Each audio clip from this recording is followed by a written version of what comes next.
E eu te convido nessa noite a que você abra a sua Bíblia e deixe aberta no livro de Daniel. Já lemos um verso desse texto com a nossa querida irmã Bia. E dessa vez nós leremos todo o capítulo. Mas não estranhe, não é difícil por causa disso, não se torna mais cansativo por causa disso. Você conhece muito bem a história de Daniel. Como todas as narrativas da Bíblia, elas têm uma leitura um tanto quanto gostosa, prazerosa, é dinâmica. Tirando números, né? Levítico. O restante a gente gosta. Encontrou aí? Eu peço que você fique de pé quando você encontrar. Você descansou nessa última música? Todo capítulo de Daniel, capítulo 1.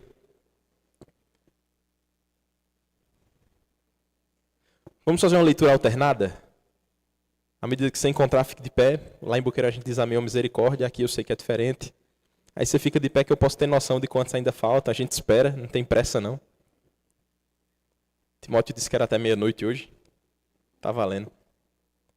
Amém? Todos encontraram? Vamos fazer uma leitura alternada desse texto. Eu lerei os versos ímpares e os irmãos continuam os versos pares.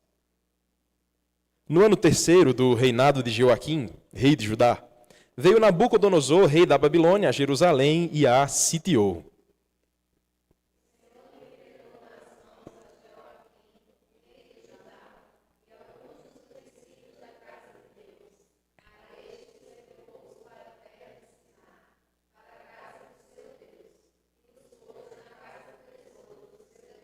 Disse o rei a Aspenaz, chefe dos seus eunucos, que trouxesse alguns dos filhos de Israel, tanto da linhagem real como dos nobres.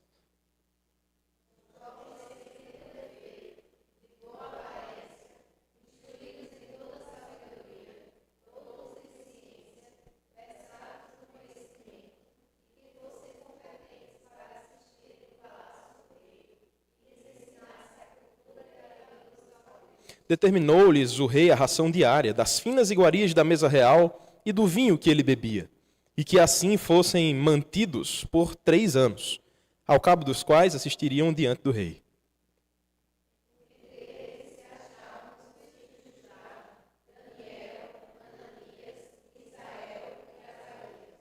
O chefe dos eunucos lhe pôs outros nomes, a saber, a Daniel de Belsazar. Eita, era o mesmo esse, né? Eu não misturei não, né? O verso 7 era o mesmo, né? Misturei aqui. A Ananias, o de Sadraque, a Misael, o de Mesaque e o de Azarias, o de Abednego. Foi um lapso aqui, pessoal.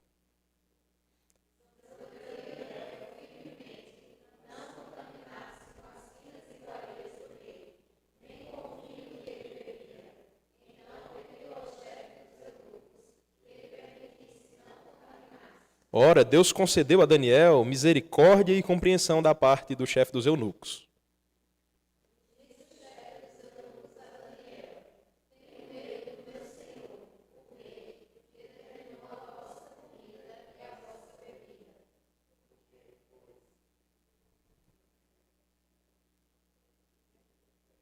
Ainda.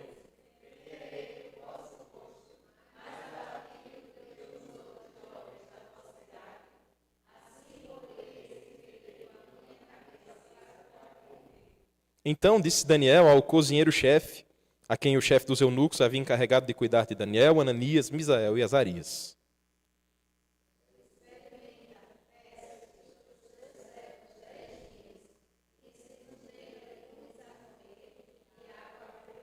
Então se veja diante de ti a nossa aparência e a dos jovens que comem das finas iguarias do rei. E segundo vires, age com os teus servos.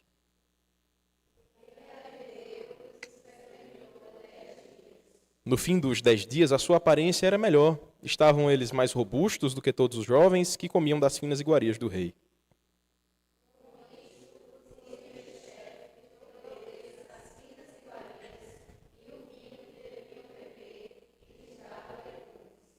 Ora, a estes 4 jovens, Deus deu o conhecimento e a inteligência em toda cultura e sabedoria, mas a Daniel deu inteligência de todas as visões e sonhos.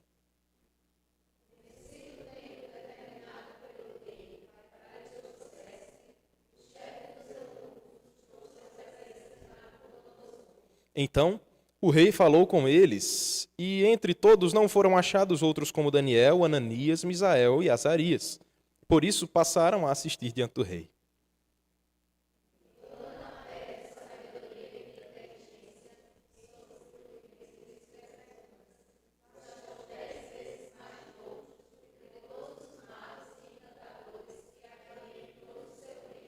Daniel continuou até o primeiro ano do rei Ciro. Curva sua cabeça, vamos orar nesse instante e pedir que Deus nos ajude a entender a sua palavra. Ó Deus, nós te louvamos porque até aqui o Senhor tem falado conosco por meio de orações, por meio de cânticos, por meio da tua presença no meio do teu povo. Nós te louvamos por isso e te pedimos que mais uma vez o Senhor fale conosco. Como já foi orado aqui nessa noite, que o Senhor não nos permita voltar para casa com menos de Cristo do que já tínhamos, com menos amor do que já tínhamos. Aumenta a nossa fé, aumenta o nosso amor, desvenda os nossos olhos para que possamos contemplar as maravilhas da tua lei. Te pedimos isso, apesar de não merecermos, mas sabendo que é para a glória do nome do Senhor e para o benefício do seu povo, em nome de Jesus. Amém. Amém. Pode se assentar. Queridos, se vocês curtem arte ou história da arte de alguma maneira, não estou falando isso porque eu sou o maior conhecedor das artes, não, mas curto em certa medida, há um fenômeno um tanto quanto fantástico, mas talvez até fantasmagórico. Talvez Ian, que veio de terras europeias agora há pouco, ele saiba nos apresentar algo parecido. O fenômeno que eu estou trazendo aqui para os irmãos se chama pentimento. Vocês já ouviram isso em alguma aula de artes ou algo parecido? Pentimento é um fenômeno um tanto quanto interessante. A tradução de pentimento, se eu não me engano, é um termo italiano, eu não vou arriscar o termo italiano não, mas ele significa arrependimento. Arrependimento parece um termo já teológico, né? Já está trazendo para o nosso campo mesmo. Mas no campo da arte, o pentimento é quando o autor original de uma escultura, de um quadro, especialmente de quadros, ele começa trazendo algum esboço original, como é o caso mais conhecido, ou um dos mais conhecidos, é o Velho Guitarrista Cego. Esse é o nome do quadro. Você pode até pesquisar depois aí, já deixa salvo em algum canto. O Velho Guitarrista Cego é um quadro de Pablo Picasso. É do tempo em que ele pintava muito com azul. Não sei se você lembra dessa fase dele aí. Ele usava muito o tom de azul. E aí, nesse período do Velho Guitarrista Cego, o Velho Guitarrista Cego não era um velho, nem guitarrista, nem cego.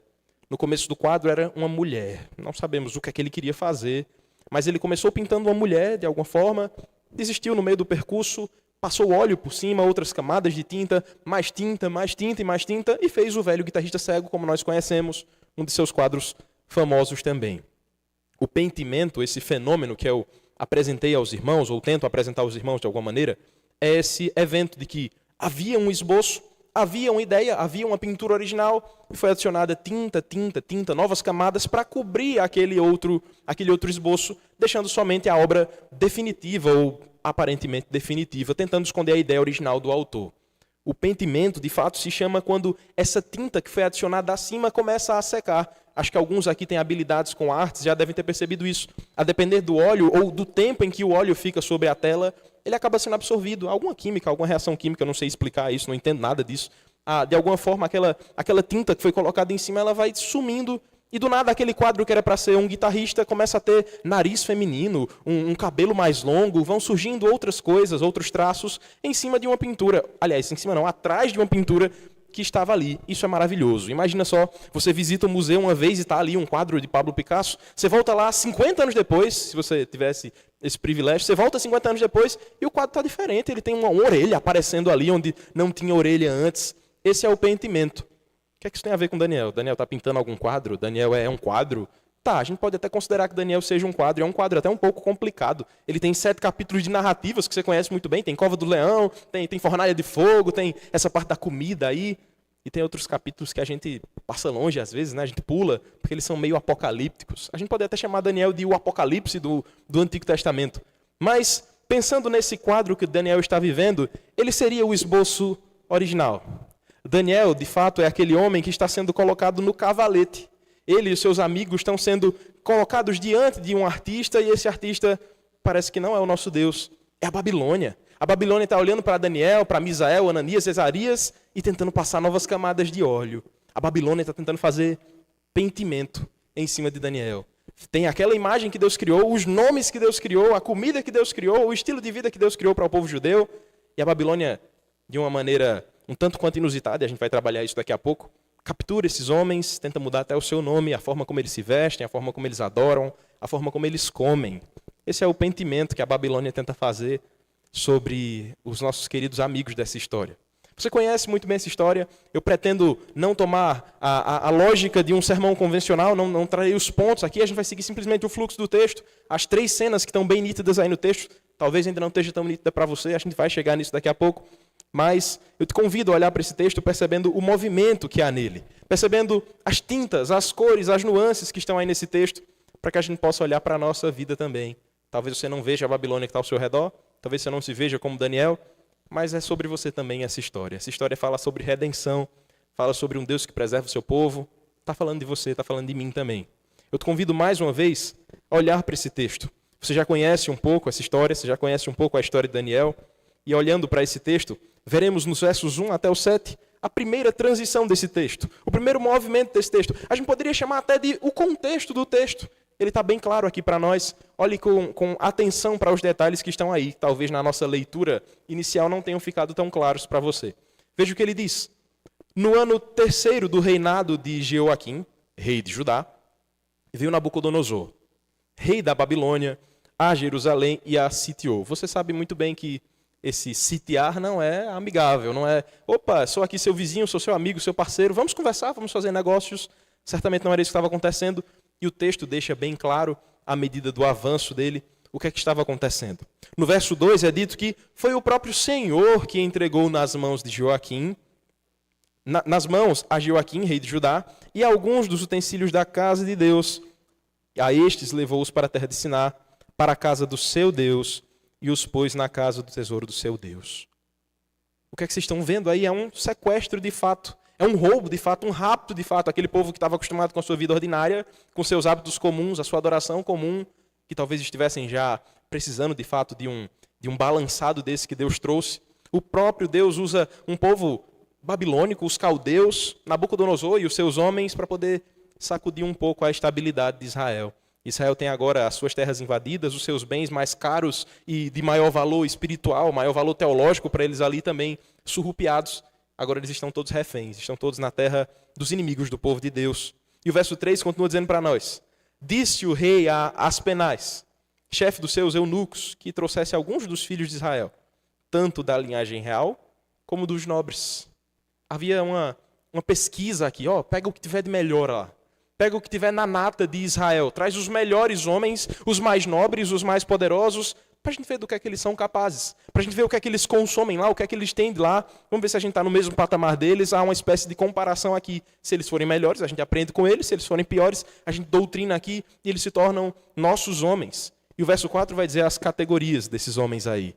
Creio que muitos se encaixam aqui, pelo menos em algumas. Olha as categorias aí no verso 4. Jovens sem nenhum defeito. Creio que todos vocês passam. De boa aparência. Não, todo mundo não. Instruídos em toda a sabedoria. Acho que todo mundo passa de novo. Doutos em ciência. Versados no conhecimento. E que fossem competentes para assistirem no palácio do rei. Lhes ensinasse a cultura e a linhagem dos caldeus. Não era um serviço de baixo nível. Não podia ser qualquer tipo de pessoa, até tinha que ser bonito. Não encaixa muito com o padrão do que eles estão buscando aqui, né? Eles queriam pessoas perfeitas em saúde, pessoas que não tivessem defeitos. Queriam pessoas inteligentes, mas tinha que ser bonito também. Não podia ser inteligente e feio. Tinha que ser as pessoas perfeitas de Israel aqui, ou aparentemente perfeitas. A gente vai falar sobre isso mais para frente um pouquinho. E esses jovens sem defeitos, de boa aparência, instruídos em toda arte, em toda ciência, em toda cultura, foram surrupiados. Eles não passaram num concurso público, como muitas vezes, numa leitura apressada, a gente pensa que foi. Eita, eles vão morar no palácio, que coisa boa. Meu sonho é morar nos palácios desse mundo. Não é bem assim, não. Eles foram sequestrados, de fato. Eles tinham sua vida em casa. Eles já eram bons em casa. Eles já eram perfeitos no seu povo. E eles foram levados à força, que fique claro isso, para uma terra estranha. Foram levados para servir junto aos caldeus. E havia uma intenção nisso. Você percebeu, no final do verso 4, a intenção? Para que assistissem no palácio, ou seja, servissem ali, trabalhassem ali de alguma maneira e aprendessem, lhes ensinassem a cultura e a língua dos caldeus. É o início de uma lavagem cerebral, como a gente poderia dizer. É o início de um processo de mudança, de assimilação, como a gente estudou na Casa da Pérsia há pouco tempo, com o livro de Esther. É isso que está acontecendo aqui com esses homens. A UPA está estudando também na Casa da Pérsia com Esther agora. A gente conhece muito bem o que está acontecendo aqui. Esses jovens estão sendo cooptados, eles estão sendo cerceados da sua liberdade para serem catequizados lá na Babilônia, para virarem de fato babilônicos da maior categoria, porque já eram judeus da maior categoria.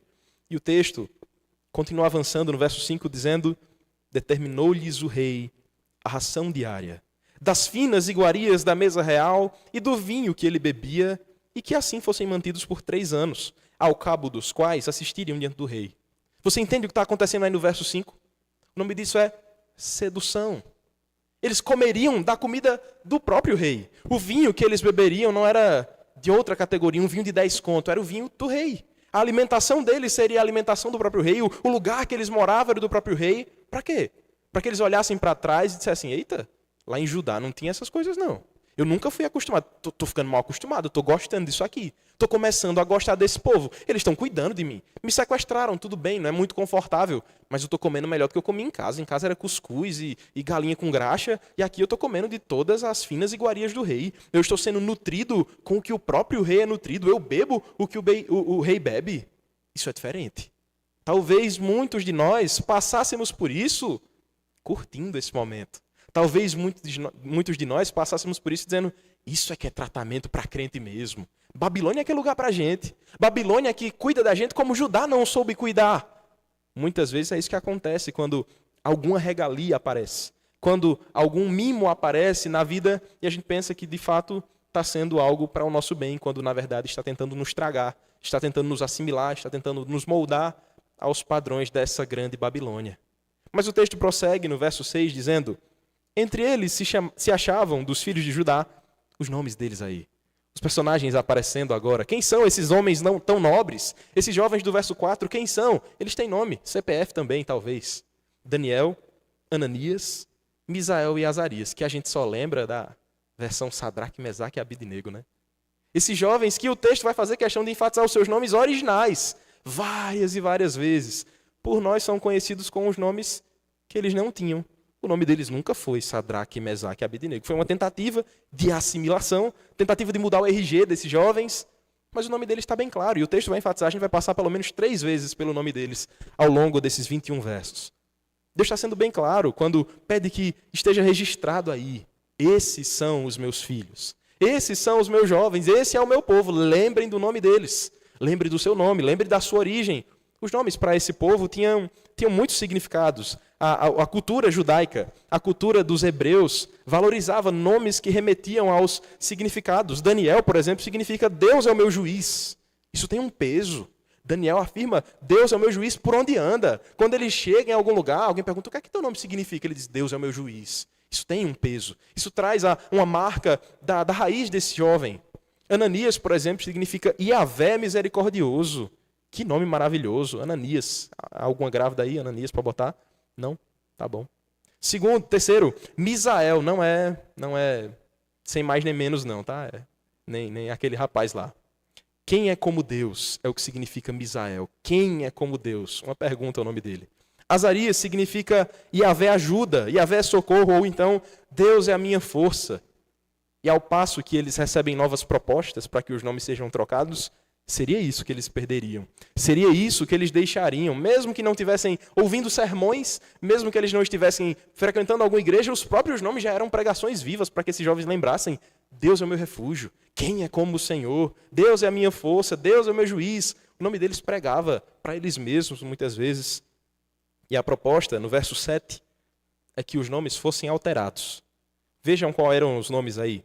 O chefe dos eunucos lhes pôs outros nomes, a saber a Daniel, o de Beltesazar, a Ananias, o de Sadraque, a Misael, o de Mesaque, a Azarias, o de Abednego. Nomes completamente diferentes, e esses são mais difíceis de encontrar o significado, confesso que eu não achei de todos, mas Beltesazar significa tesouro de Bel. Bel como uma falsa divindade, Bel como um falso Deus, e aquele que antes significava Deus é o meu juiz, agora seria tesouro de Bel, a riqueza de Bel, certamente o oposto do nome de Daniel. Abednego também significava servo de Nebo. Não sei quem era Nebo, provavelmente uma falsa divindade também. E aquele homem que antes se chamava Deus é minha força, agora seria servo de Nebo. A Babilônia não brinca em serviço. A Babilônia tenta mudar nomes, não porque é mais fácil de chamar por um outro apelido. A Babilônia não tenta mudar seu nome simplesmente para que você seja mais parecido com a Babilônia, mas há um significado em tudo isso. Há contrastes em tudo, há uma assimilação que tenta nos tragar. Essa história não é uma metáfora. A história de Daniel é bem real e bem atual, a gente pode dizer também. Claro, a gente não passa por sequestros, não tem rei invadindo muita coisa. Quer dizer, talvez, né? Em janeiro a gente viu umas invasões por aí, agora de novo, mas não é bem nesse padrão aqui, não. Mas a Babilônia ela ainda está atuando de muitas maneiras, de uma maneira mais espiritual, talvez, mas a gente ainda passa por esse risco. O nosso mundo ainda é violento. O nosso mundo ainda procura aqueles jovens que são separados, aqueles que são perfeitos, sem defeitos, que são cheios do conhecimento, aqueles jovens que agradavam a Deus, aqueles jovens que têm nome, que carregam o nome do Senhor, para poder dizer, vem para cá, serve o nosso falso Deus, vem servir ao nosso juiz, vem servir a Nebo, vem servir a Bel.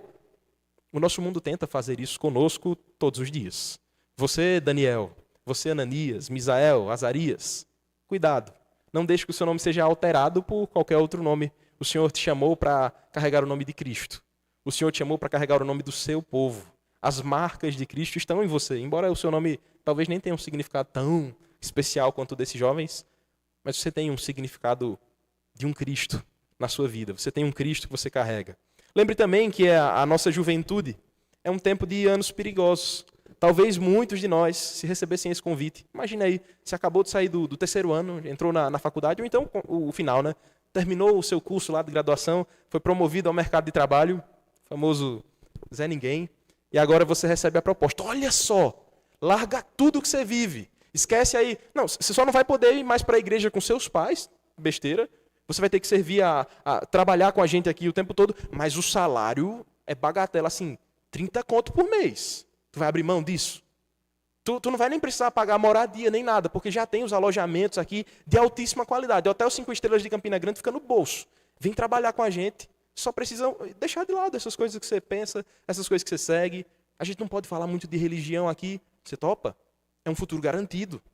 É um novo nome, é uma nova história para você. Você que foi o humilhado que saiu do interior, Campina Grande, Paraíba, vai viver nos grandes centros desse mundo. Vamos lá para Abu Dhabi, sei lá, para um canto exótico aí.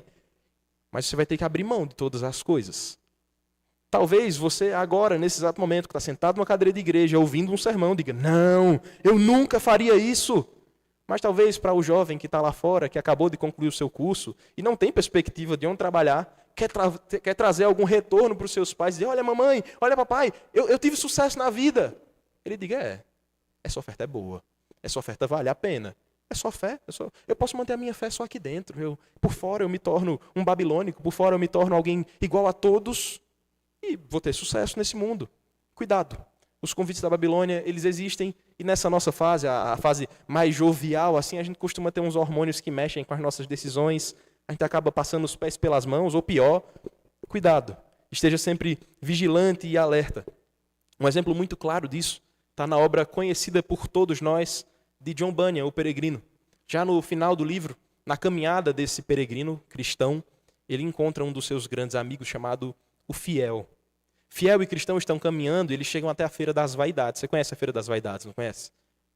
Ela é melhor do que a Feira da Prata.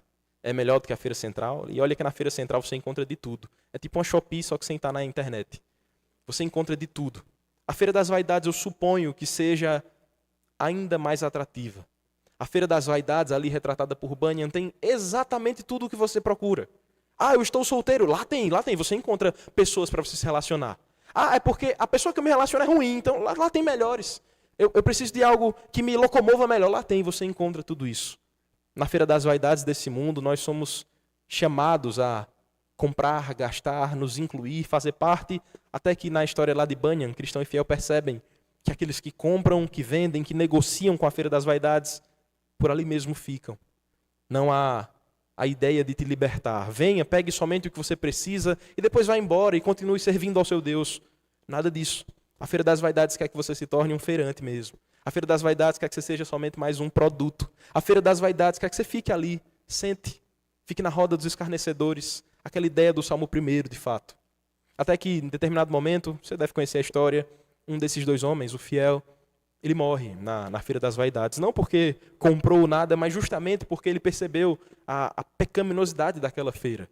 E aí, com a sua vida ceifada, o seu amigo cristão ele segue em frente, não comprando a felicidade das feiras, não comprando a paz, a fama, o prazer que a feira tenta proporcionar. Cristão, siga em frente, apesar da feira. Cristão, siga em frente, mesmo com as propostas tentadoras. Mesmo que o mundo tente te vender prazer, sucesso, nome, renome, cuidado com os atrativos dessa feira das vaidades. Como o nosso tema estava lá na artezinha, nós estamos corandeu. Estamos o tempo inteiro diante de Deus, a vida inteira diante do Senhor, a vida aos pés do Senhor. Cuidado, a feira das vaidades também está sendo observada pelo nosso Deus. Não permaneça muito tempo nessa feira. Não se venda nessa feira. Viva de um modo que glorifique ao Senhor, levando a sério a realidade em que você está inserido. Esteja ciente, a Babilônia é real. Não brinque com a Babilônia. Seguindo aqui no texto, nós chegamos então a um segundo movimento. Olhando a partir do verso 8, chegamos até o verso 16, já caminhando mais para o final do texto, uma segunda porção em que Daniel e seus amigos já estão vivendo ali, já estão tentando não ser assimilados, e eles fazem um pedido que nós lemos aqui na abertura desse culto, desse nosso encontro de jovens. O verso 8 diz: resolveu Daniel firmemente não contaminasse com as finas iguarias do rei, nem com o vinho que ele bebia. Então pediu ao chefe dos eunucos que lhe permitisse não contaminar-se. Perceba como é atrativo olhar para esse verso, que muitas vezes nós memorizamos, nós lemos hoje aqui, nós somos convidados a olhar para um texto como esse e naturalmente dizemos, eu quero ser como Daniel. Naturalmente nós olhamos para esse texto e vemos um jovem que não se contaminou com esse mundo e dizemos, eu não quero me contaminar com esse mundo, como Daniel não se contaminou. De fato, isso é muito chamativo. De fato, esse é um caminho hermenêutico muito natural. A gente vai olhar para esse texto, vai querer interpretar ele desse jeito e parece que Daniel fica sendo o herói da história. Por quê? Daniel resolveu no seu coração, isso é importante, tá? Você tem que ter firmes resoluções no seu coração, em vários aspectos. No seu trabalho, na sua vida, na sua família, no seu casamento, tenha firmes resoluções. É o que a gente costuma chamar de valores. Tenha valores, tenha princípios. Mas o texto não deixa claro que foi Daniel o herói da história. Não sei se você percebeu isso. Quando a gente olha para o verso 8, ele diz, ele resolveu firmemente, não ia tomar daquele vinho, não ia comer daquela comida, ele pediu ao chefe dos eunucos para não contaminar. Mas é o verso 9 que diz quem de fato é o grande herói dessa história. Perceba da mesma maneira que houve lá no verso 2. Você lembra do verso 2? A gente passou pelo verso 1 em que Jerusalém estava sendo sitiada, Judá estava sendo sitiada. O verso 2 diz, foi o Senhor quem permitiu isso aí. Da mesma forma agora, no verso 8, você vê, resolveu Daniel firmemente. Jovem de fibra, um jovem raiz, crente de verdade. Mas o texto diz no verso 9, ora, Deus concedeu a Daniel essa graça, a misericórdia, a compreensão da parte do chefe dos eunucos. Isso já deixa bem claro para nós. Você pode ter 1000 resoluções no seu coração. Você pode bater nos peitos e dizer, eu não me contamino com esse mundo, não sendo a graça de Deus, não sendo a misericórdia de Deus. Infelizmente, você se contamina sim, você se perde sim. É quando Deus concede essa sua graça, essa sua misericórdia, que nós de fato vencemos a Babilônia. É quando Deus olha para Daniel e diz, meu filho, está aprovado. Você pediu e está de acordo com a minha vontade. Vai, não se contamine com esse mundo. É de fato assim que nós conseguimos não nos contaminar. Ora, se de fato Daniel fosse o herói da história, eu faria simplesmente um sermão biográfico aqui, talvez, e diria, 4 características de Daniel para você copiar. Bem simples, bem batido, e você aprenderia olhando meramente para Daniel. Mas a característica principal é fé em Deus. A característica principal é dependência de Deus. É isso que nós tentamos imprimir em todos aqueles que nos ouvem todo santo culto, todo santo domingo. A lógica é essa. Espere em Deus, confie em Deus, dependa de Deus. Está enfrentando a Babilônia? Não enfrente pelo seu braço. Está enfrentando as grandes tentações desse mundo? Pelo seu braço você abraça todas elas. Mas quando Deus concede essa sua graça e a sua misericórdia, até mesmo o chefe dos eunucos vai dizer sim, Senhor, para aquilo que Deus ordenou, para aquilo que Deus concedeu. Por isso, a resposta está no verso 10. Disse o chefe dos eunucos a Daniel, tenho medo do meu senhor, o rei, que determinou a vossa comida e a vossa bebida. Por que, pois, veria ele o vosso rosto mais abatido do que o dos outros jovens da vossa idade? Entenda, aqui o chefe dos eunucos está dizendo, Daniel, eu gosto muito de você, você é um cara legal, eu entendo o que você quer, eu até tolero, você não quer se contaminar, beleza. Mas é que se eu deixar você viver do jeito que você quer, só comendo saladinha, só tendo essa vida muito fitness que você tem, você vai acabar me prejudicando. O rei vai olhar para os outros jovens que comem, que bebem, que tomam do vinho ali, que estão participando das festas do rei, comendo tudo que o rei dá, eles estão ficando grandes, robustos, fortes. Você vai estar mirradinho, Daniel. Isso é perigoso para mim, eu que vou acabar morrendo. há uma preocupação natural aqui, isso é válido. Nós, como crentes, devemos pensar nesse aspecto também. Eu não quero que ninguém morra por aquilo que eu tenho pensado, tenho defendido, tenho seguido de fato. Mas o texto, no verso 10, ele continua dizendo: assim porias em perigo a minha cabeça para com o rei. A morte estava diante desse homem. Daniel, se eu te atender, eu morro.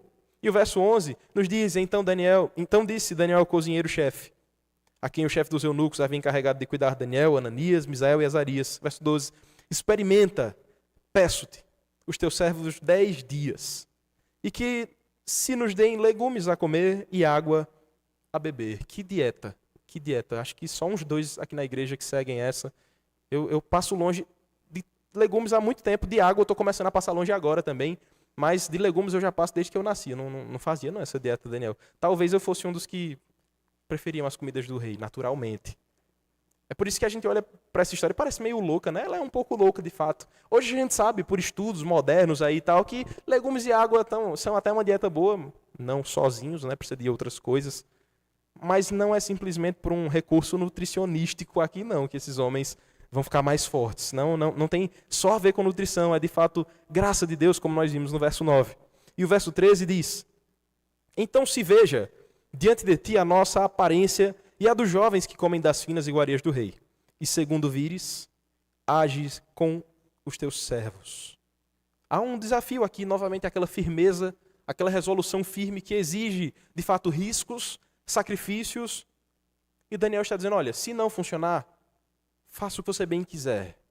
E isso, certamente, traz consequências finais, né? Assim como traria para o eunuco, o chefe dos eunucos, se ele encontrasse os jovens magrinhos. Daniel está dizendo: se der errado aqui por minha causa, faça o que quiser comigo.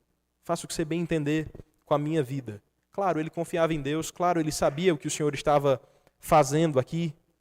Isso nos ensina bastante. Alguém que conhece ao Senhor está disposto até mesmo a viver em grandes desafios. Alguém que conhece ao Senhor e depende do Senhor, que resolve no seu coração firmemente não contaminar-se com esse mundo, é alguém como o Salmo 119 já nos ensinou, do verso 9 ao 16. Você lembra desse texto? Se você puder, abra a sua Bíblia no Salmo 119, do 9 ao 16. Um texto muito conhecido que diz: de que maneira poderá o jovem guardar puro o seu caminho? De que maneira? Observando-o segundo a tua palavra. De todo o coração te busquei, não me deixe fugir aos teus mandamentos. Guardo no coração as tuas palavras para não pecar contra ti. Bendito és tu, Senhor, ensina-me os teus preceitos. Com os lábios tenho narrado todos os juízos da tua boca.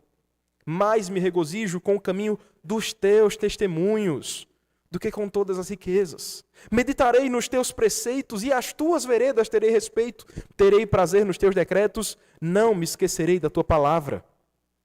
Queridos, é basicamente isso que nós estamos vendo aqui do verso 9 ao 16 do Salmo 119. É isso o que Daniel e seus amigos, especialmente Daniel, que está como se tivesse um zoom nele aqui no texto, é exatamente isso que ele está fazendo.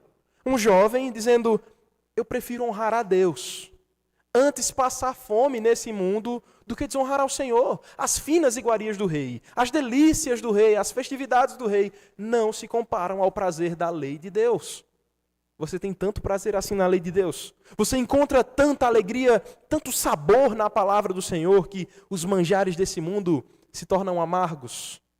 Queridos, isso é um chamado para que todos nós possamos olhar para o nosso interior e dizer: Senhor, eu quero ter mais prazer na tua lei. Senhor, eu quero sentir o doce aroma, o doce sabor da tua palavra, dos teus mandamentos. Como é que você vai preservar puro o seu coração se você não conhece a pureza do Senhor?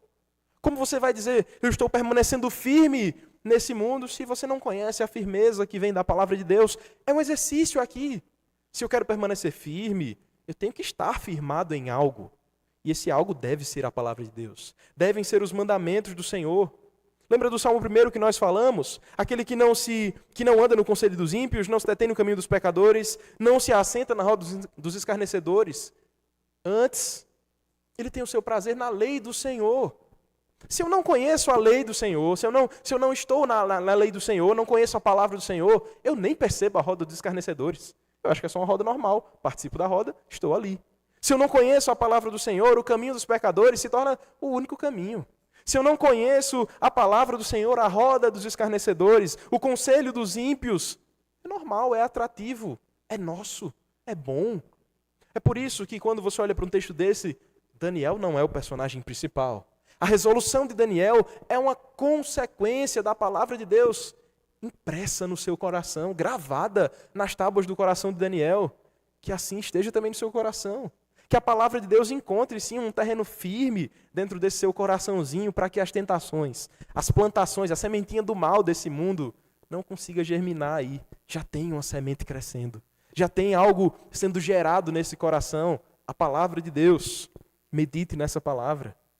Não sei se você já conheceu ou já leu a obra O Cavalo e o Seu Menino, de C.S. Lewis. Eu acho que é a 4ª crônica ou 3ª crônica. Me perdoem se eu errei aí. É uma das crônicas de Nárnia. Nessa crônica sobre o cavalo e o seu menino, há um jovem rapaz, Shasta, chamado, ele é da nobreza, ele tem um irmão muito parecido com ele. Esse garoto atravessa sozinho o deserto, escuro, cheio de perigos. Ele passa por tudo isso, ele reclama da solidão, do medo, até que num determinado momento, nas aventuras com o seu cavalo, ele percebe que, na verdade, mesmo ali no escuro, mesmo no frio, mesmo na solidão, ele não estava sozinho. Nas palavras dele, de fato, ele percebe que Aslan sempre esteve ao lado dele. Ele diz, silencioso e guiando-me em cada passo. Shasta, que antes pensava que o deserto, a solidão, o escuro, os problemas eram muito grandes e atrativos, e que ele estava, talvez, por sua força, pela sua condução do seu cavalo, vencendo esses obstáculos e trilhando a sua jornada, de fato, agora ele percebe, Aslan sempre esteve comigo. Você sabe que Aslan é uma metáfora, uma figura, uma ilustração para representar o nosso Deus. Ele está dizendo, em outras palavras, eu nunca caminhei sozinho. Mesmo caminhando no deserto, mesmo andando pela Babilônia, que não é o caso de Shasta, mas aqui no caso de Daniel, mesmo caminhando na Babilônia, nunca foi a nossa força. Na verdade, era a graça nos sustentando. Na verdade, era o próprio Deus nos livrando. Nós ainda precisamos encontrar Aslan nesse caminho. Quando nós olhamos ao redor e pensamos que o deserto é grande demais, a Babilônia é atrativa demais, as tentações são enormes, perceba Aslan cuidando de todas as coisas.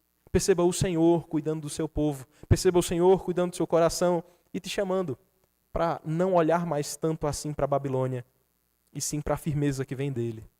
Meu irmão, minha irmã, o seu lugar não é a Babilônia. As tentações do rei, as delícias que aparecem na mesa do rei, são pequenas, muito pequenas, se comparadas com a ceia que haverá no grande dia do grande rei. As bodas do Cordeiro falam sobre uma mesa, em que nós, que rejeitamos tantas e tantas outras mesas nessa terra, não por nossa rejeição ou nossa capacidade de dizer não, mas pela graça de Cristo, seremos convidados de honra do grande rei. Ele mesmo preparou o banquete, ele mesmo preparou o lugar, ele mesmo preparou a mesa, ele mesmo servirá o pão, servirá o vinho para cada um dos seus súditos, para cada um dos seus filhos. Que mesa é melhor do que essa? Cada vez que você ouvir as seduções da Babilônia, lembre, embora a mesa desse mundo seja muito bonitinha, ela chama atenção, ela é atrativa, há uma mesa melhor para os filhos de Deus. Há um lugar melhor, mais atrativo, mais saboroso, muito mais nobre para cada um daqueles que permanecem fiéis ao Senhor. Não tente escapar pelo seu próprio braço, olhe para cima. Clame ao Senhor e diz, Senhor, concede-me, como o Senhor concedeu a Daniel essa graça. Mas o texto continua, e nós vamos olhando aqui o resultado disso. Verso 14 diz, ele atendeu e os experimentou 10 dias. No fim dos 10 dias, a sua aparência era melhor.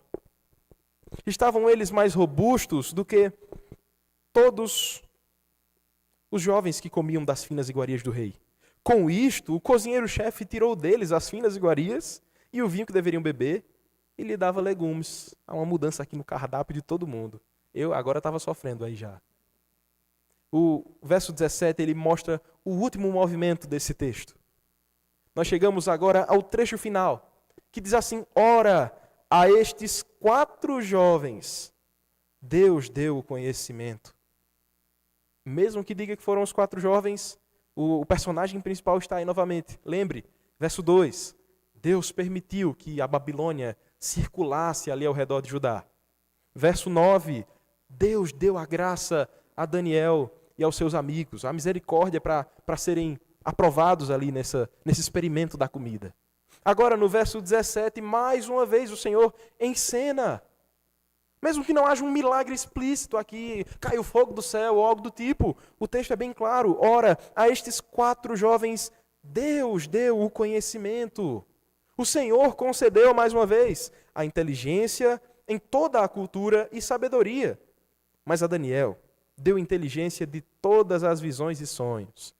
Que é aquela parte do livro que a gente não gosta. É aquela parte do livro de Daniel que a gente normalmente não entende muita coisa. Tem besta com chifre e chifre em cima dos chifres.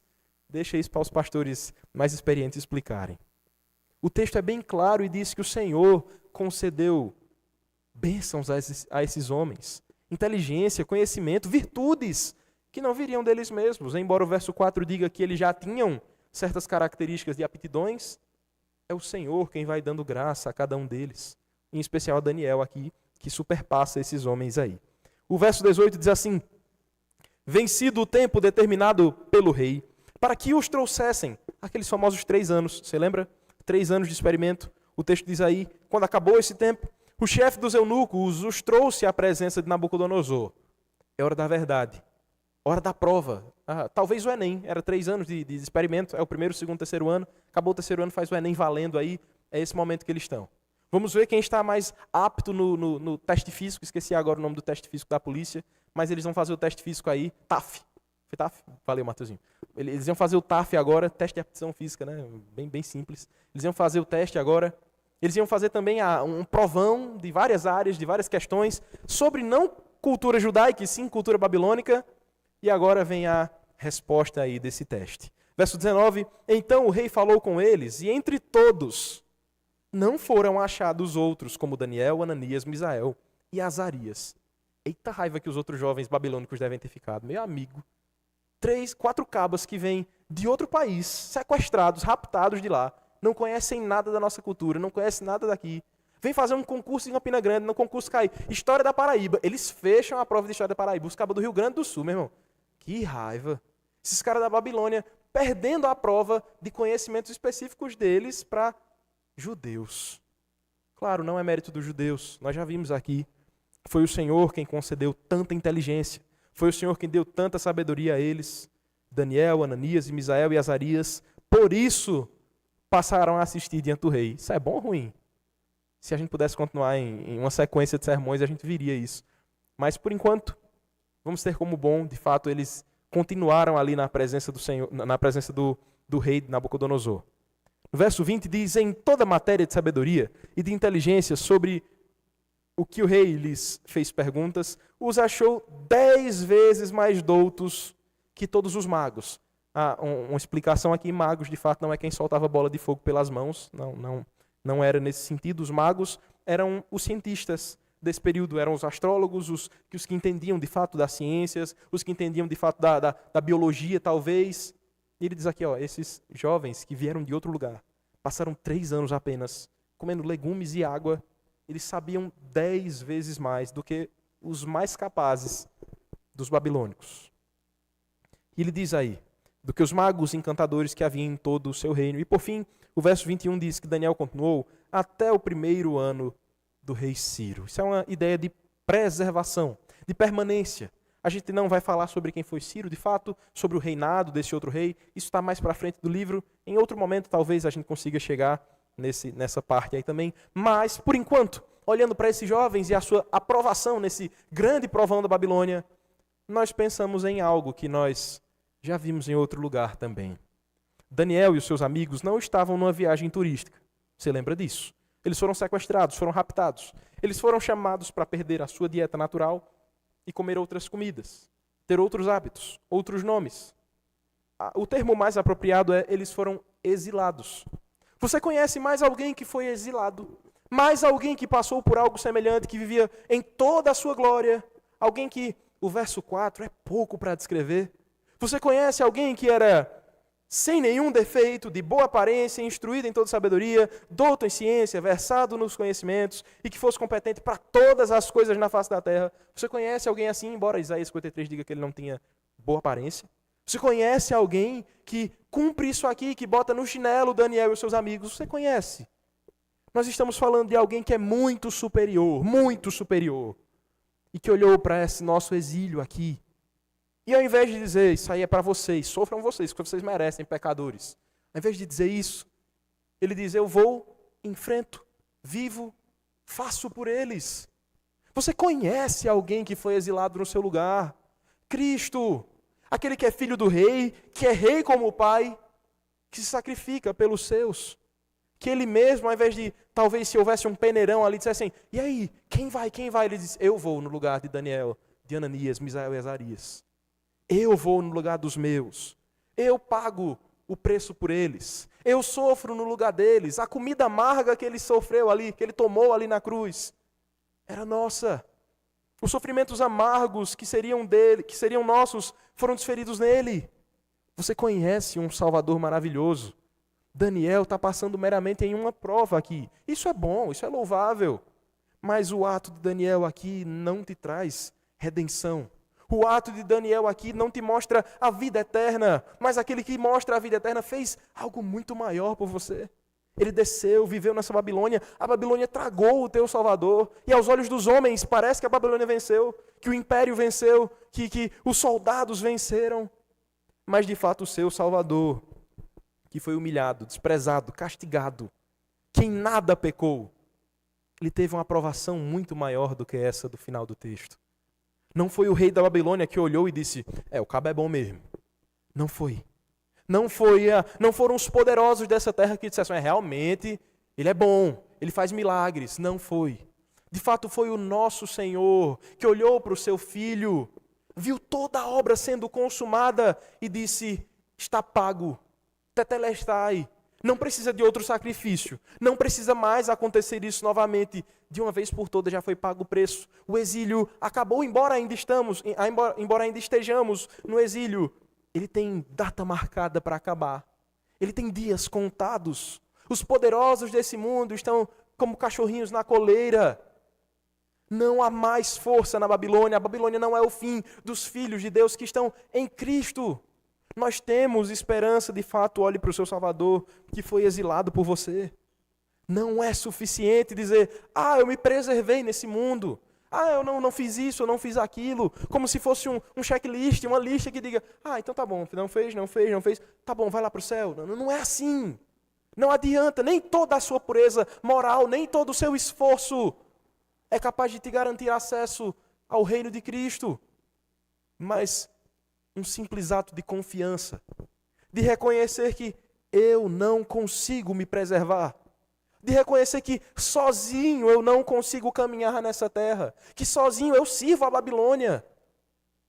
Quando você diz isso, quando você reconhece isso, a fé em Cristo é suficiente para abrir os portais eternos diante de você. A fé em Cristo é o suficiente para te preservar, para que as carruagens de Cristo, no tempo certo, te conduzam ao reino dele. Você não se perde pelo caminho, embora a gente se desvie uma vez ou outra, embora a gente ainda tenha uma mente tendenciosa ao pecado. Você com Cristo, você encontra o Deus vivo.